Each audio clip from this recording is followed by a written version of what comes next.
Just a couple of months ago, I reviewed the Ender 3 V2 Neo, and with all its features at just $300, I called it the best value 3D printer. But enter Longer with the new LK4X, a 3D printer with more features for not more money. Has Ender been dethroned? Let's find out.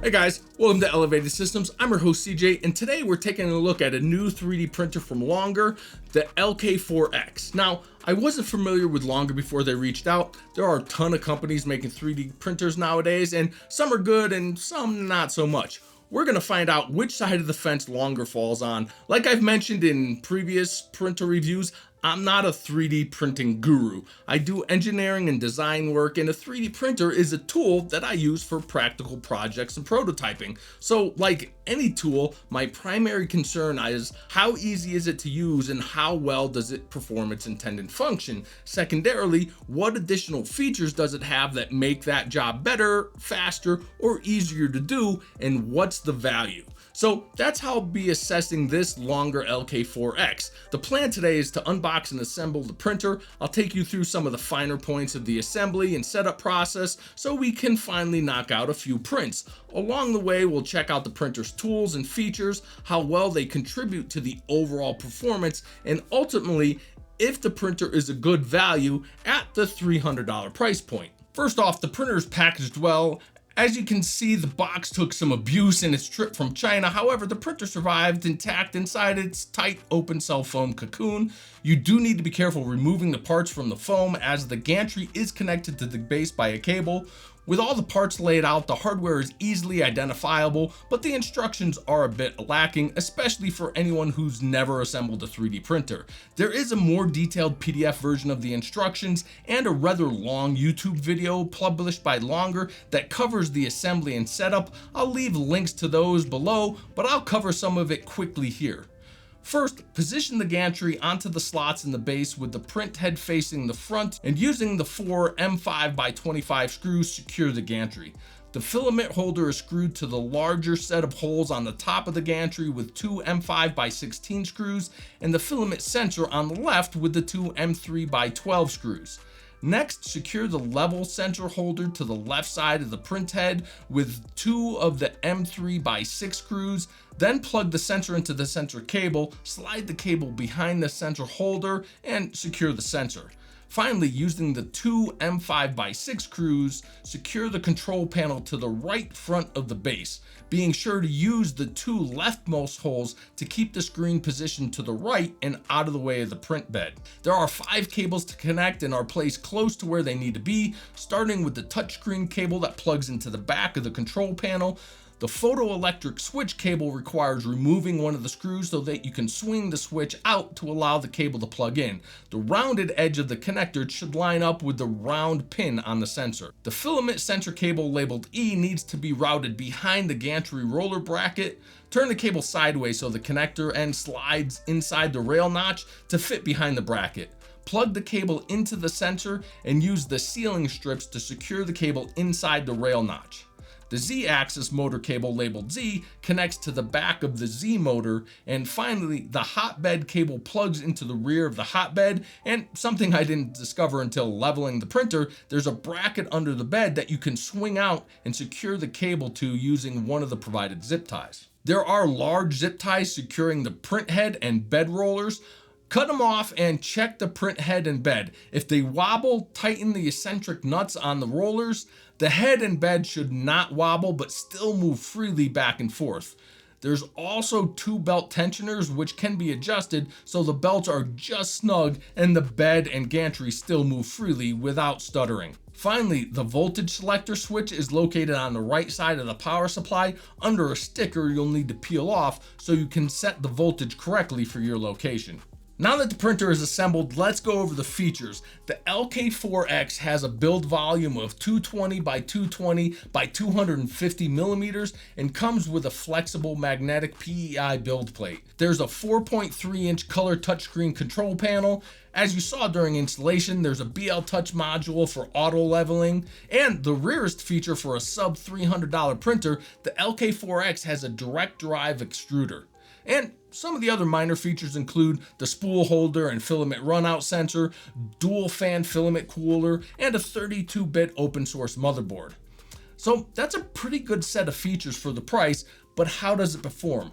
Let's get it set up and find out. The printer does have a floating spring tension bed, not fixed, so despite the auto level function, we definitely want to manually level the bed first, and Longer makes this pretty easy. First thing I do is go to the tuning menu and set the bed and nozzle temp to 60 and 200C respectively to ensure the parts expand like they do while printing.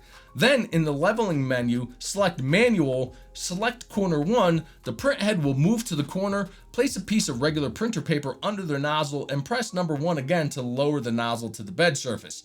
Using the wheels under the print bed, raise or lower the bed until you have the right friction on the paper. I think of it like if the nozzle was a number 2 pencil, it would draw a very light line on the paper. Turning the wheel clockwise raises the bed, counterclockwise lowers it.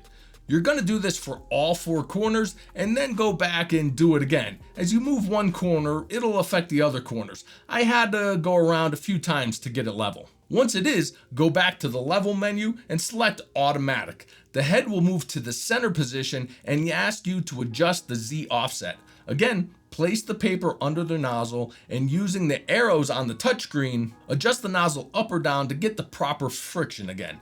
Be sure to select the 0.1mm steps here, as you shouldn't need to adjust more than a millimeter or so. Once you have the Z offset set, click next. The printer will measure 16 points, storing that info to compensate for any tiny variations across the print surface. Loading the filament was simple. Just hang the spool with the filament loading from the top of the spool, run the filament through the runout sensor, and while compressing the spring, load the filament into the top of the print head. Now select filament on the panel and press load. The print head will heat up and start loading the filament. Once the filament is running smoothly, press OK. And now we're ready to print, and the provided SD card comes with G-code for a couple of models, so I selected the Benchy and it printed out in about 40 minutes and came out really good. I don't see any problems. The holes are round and even, the arch and bridge are good, the text on the stern is even legible. The only potential problem I saw was when the print was complete and I picked up the plate, the model just fell right off. But the bottom of the model was a little black, so it's possible I forgot to clean the PEI plate before I printed, so I did clean it good with some alcohol before my next print. The SD card also comes with a version of Cura Slicer and the configuration files for the LK4X. I already have a newer version of Cura installed, so I just copied the configuration files into the directory and added the LK4X in Cura. I opened my model and just sliced it using the default standard quality profile without any modifications. However, shortly after starting, the print lost adhesion and failed. I rechecked the leveling and lowered the Z offset by 0.1mm and tried again. This time the entire print offset by about a centimeter during the print, which I'm pretty positive was a G-code problem, not a printer problem. However, with the bed still at full temp, the print came off way too easy. So I resliced the model, again triple checked the level and Z offset. It was good, but this time I added 2 layers of hairspray to the plate and bumped the bed temp up to about 65 degrees Celsius. And the print finished with no problems, but again, with the build plate still warm, the model released much easier than they should have with a surface area this large. To double check, I swapped out the PEI plate for another I have on hand and printed a quick calibration cube, and this time with the plate completely cool, the model held well but still easily popped off with a flex like it should. Now, just to be thorough, I loaded a brand new spool of a different PLA and tried again with the longer PEI plate. No hairspray, bed temp at 60C, and this printed perfectly fine and stayed secured to the build plate.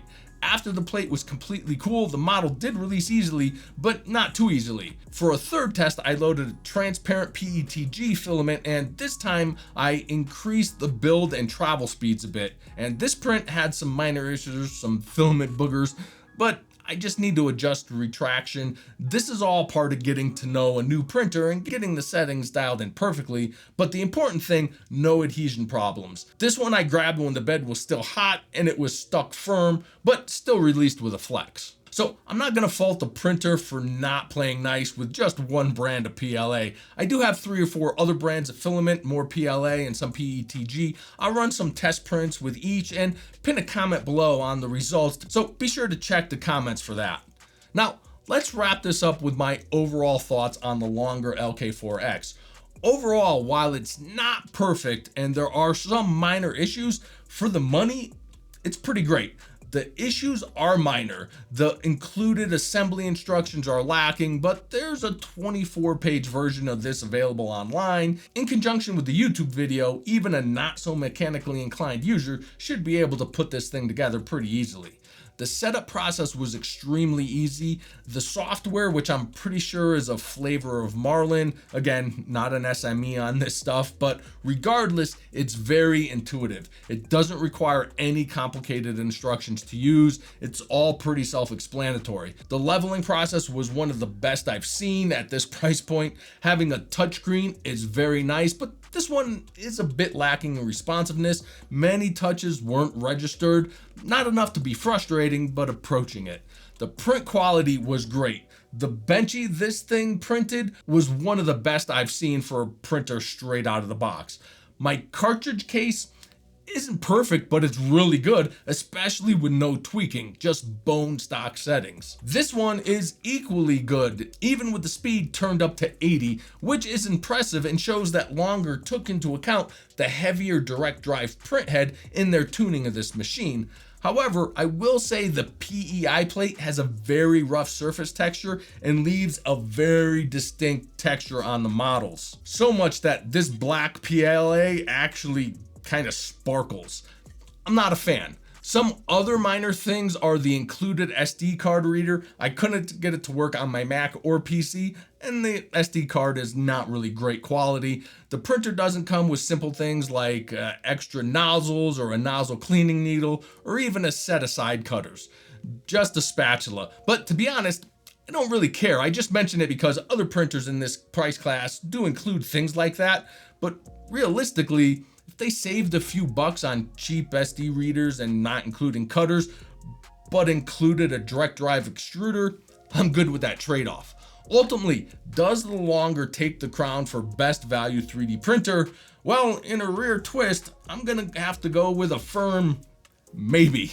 Just based on the hardware and my short time to assess it, I'd say the Longer is overall better printer, and I'm mostly giving the edge due to the software. I think the Longer software is more intuitive than the Ender and will be much easier for beginners, especially to use. And the touchscreen versus the dial on the Ender does factor into that. But the Ender has a much larger community following and aftermarket third-party support, which is a big benefit to beginners and pros. So if you're a beginner or even an experienced 3D printing hobbyist and looking for an affordable printer with a good feature set, then the Longer LK4X is definitely on the top of list of choices to consider, and I hope you consider hitting that like and subscribe, and if you have any questions, ask below and I'll catch you in the next one.